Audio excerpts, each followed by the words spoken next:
Every night, you die. Not in the way you fear, but in the way you forget. Your body becomes a prison of stillness. Your breath slows, and somewhere between sleep and waking, something inside you begins to stir. The ancient mystics called it the soul's journey. Modern science calls it impossible. But what if I told you that in the space between heartbeats, in the silence behind your closed eyes, you possess the ability to leave your body entirely, to travel through realms that exist beyond the edges of physical reality? This isn't a myth. This isn't fantasy. This is astral projection, and it's been happening since the first human dreamed of flight. The moment before you fall asleep, there's a feeling, a weightlessness, a sense that you're falling even though you're lying still. Your ancestors knew this sensation well. They understood it as the first tremor of separation, the soul testing its wings before the long night's journey. 5,000 years ago, in the scorching deserts of Egypt, priests performed rituals that modern scholars still cannot fully explain. They spoke of the Ka, a double that could leave the body and traverse the realm of gods. These weren't superstitions of primitive minds. These were detailed accounts written in hieroglyphics describing techniques, experiences, and maps of otherworldly territories. The Egyptians weren't alone.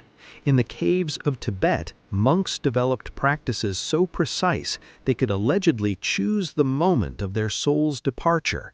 They called it dream yoga, a discipline that required years of meditation, years of learning to remain conscious while the body surrendered to sleep. The goal wasn't escape, it was exploration. They believed that consciousness itself was the vehicle and the body merely the starting point. The ancient Greeks knew it as ekstasis, the act of standing outside oneself. Plato wrote of the soul's ability to perceive eternal truths only when freed from the flesh. Meanwhile, across the ocean, shamans in the Americas journeyed to spirit realms, their consciousness riding on the smoke of sacred plants, visiting ancestors and returning with knowledge that saved their tribes from drought, disease, and war. But there's something the ancients all agreed upon across continents and centuries, something that appears in nearly every account of astral travel. They called it the silver cord, an energetic tether, luminous and unbreakable, connecting the physical body to the wandering soul. Jewish mystics wrote of it in the Kabbalah. Chinese Taoists illustrated it in paintings.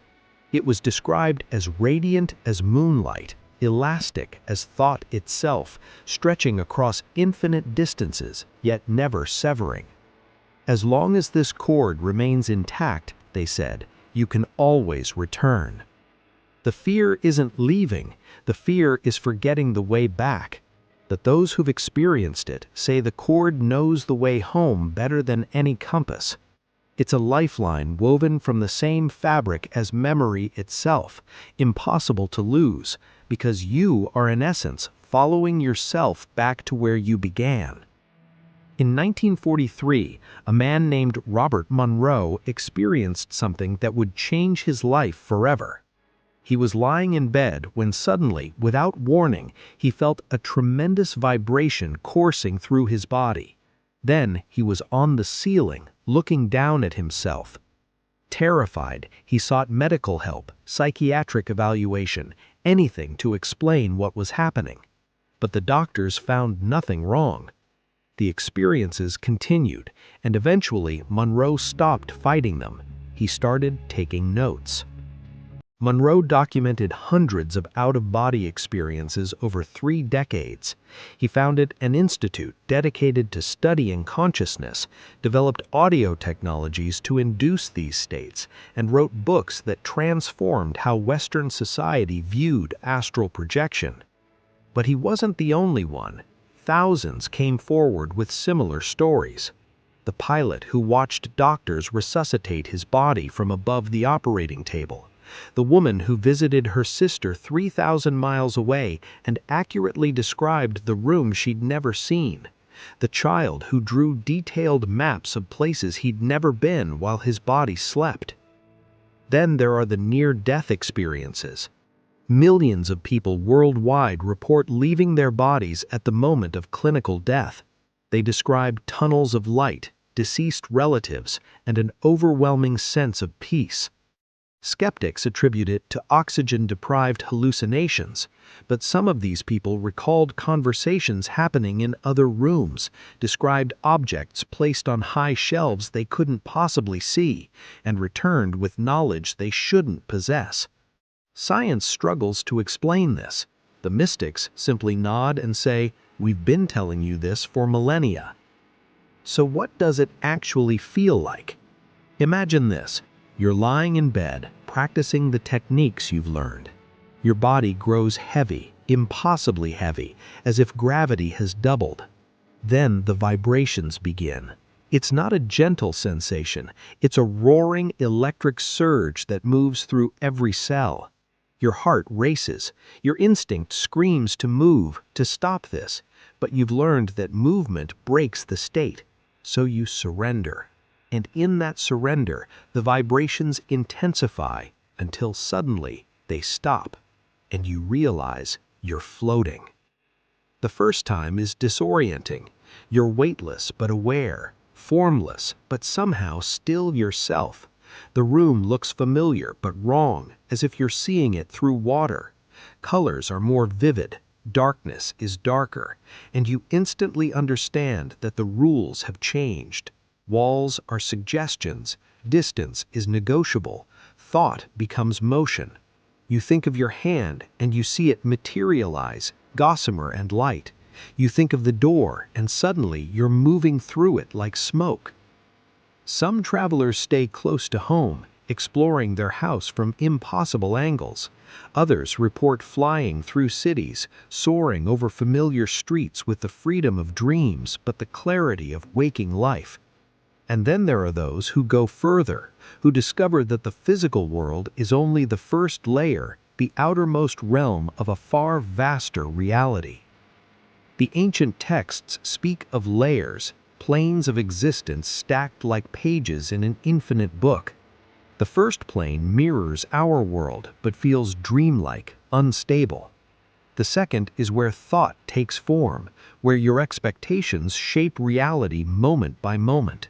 Go deeper, and the landscapes become abstract, impossible. Cities of light inhabited by beings that defy description, libraries containing the knowledge of existence, gardens where time moves differently and memories bloom like flowers. And you're not alone there. Travelers report encounters with other consciousnesses, some human, others decidedly not. Guides who appear as beings of light, offering wisdom or warnings.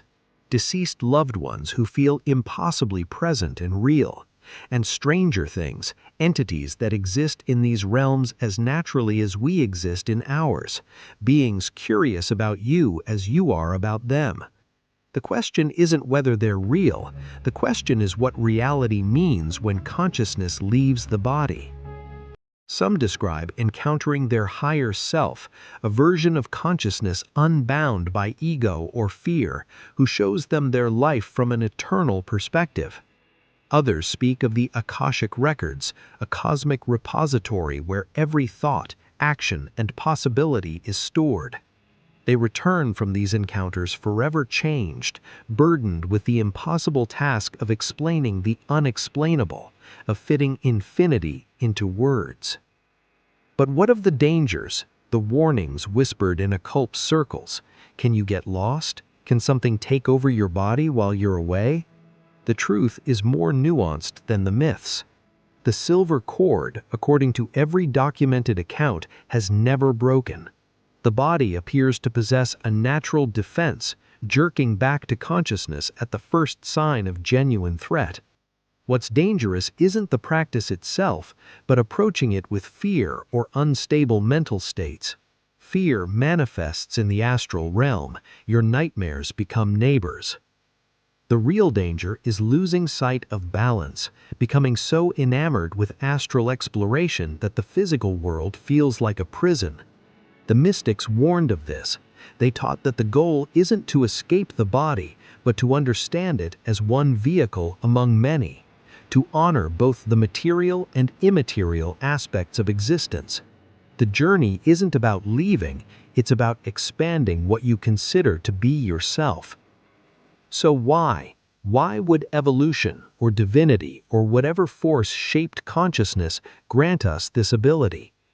Perhaps it's a reminder, a whisper from the universe telling us that we are not merely biological machines waiting for entropy, that consciousness is the primary reality and matter is its expression.